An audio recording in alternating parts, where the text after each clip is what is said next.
What's up guys, Derek here with Tap and Turn Gaming, coming at you today with an in-house built custom EDH variant. I suppose really you could use it for any game type, but we specifically play EDH, so for us it's an EDH variant. These may look like poison counters, but if you look closely they actually say Sinners on them. So the name of our game is Sinners. I would say this is the beta of the game. So I'm going to go over it real quick and tell you exactly how it works. Here we have a bunch of cards that have been redesigned to say Sinners, and each one has a specific one of the 7 deadly sins that it represents, and it has its own purpose in the game. So first I'm going to tell you about the sins. First up we have Sloth, and what Sloth says is all permanents enter the battlefield tapped. And then we have Lust. At the beginning of your upkeep, you must give a permanent you control to a random player for each active other sin.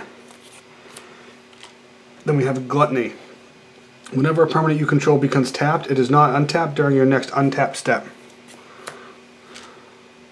We have Greed. At the beginning of your upkeep, gain control of target land your opponent's control for each active sin. Then we have, get a little bit of glare on that, Pride. All creatures get -1/-1 for each active sin. And then we have Wrath. At the beginning of your upkeep, all creatures are dealt 1 colorless damage for each active sin. And lastly, we have Envy. At the beginning of your upkeep, you may put a token into play that's a copy of a creature an opponent controls. So these are the 7 deadly sins. Now the way this game is the way this game has been designed to work is that it's for a multiplayer game, and everybody hates when they get knocked out of a game early and they get the salty feels and have to sit around and watch their friends play. So that's not how Sinners work, and Sinners is determined to beat that. So what you do is, it's designed for 7 players right now. We're looking at adding Saints also, so you can have maybe 14 players max, as many as you want really. But you have all the sins, so you shuffle them up, and each player is dealt a sin face down. They shouldn't reveal it to other players. They can look at it all they want, but they won't know what they get.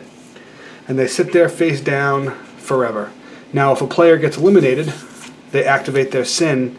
Now that player is dead. They are gone out of the game, but they get that little taste of glee, I guess you could say, knowing that they're going to sin and put a curse on all of their players.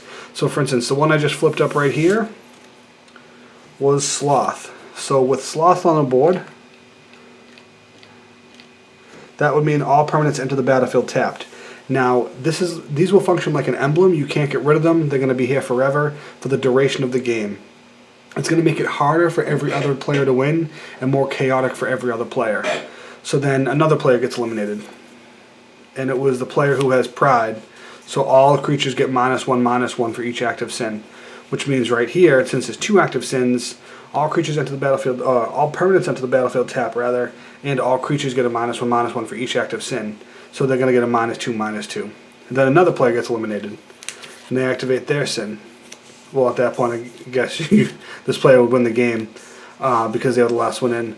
But that's the way it's going to function, is that as a player gets eliminated, they activate their sin, and it stays that way for the rest of the game, much like an emblem, and they have to deal with the repercussions now of what the sin is.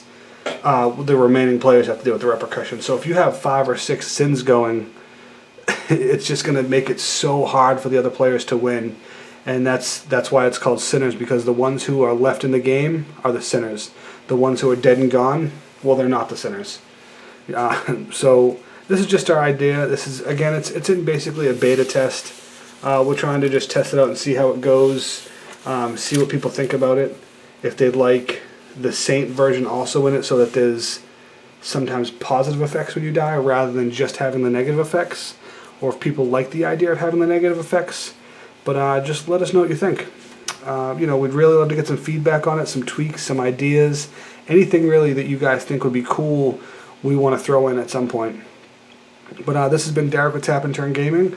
This is our Magic the Gathering EDH/Commander variant called Sinners, and we really have some feedback. Thanks a lot, and goodbye.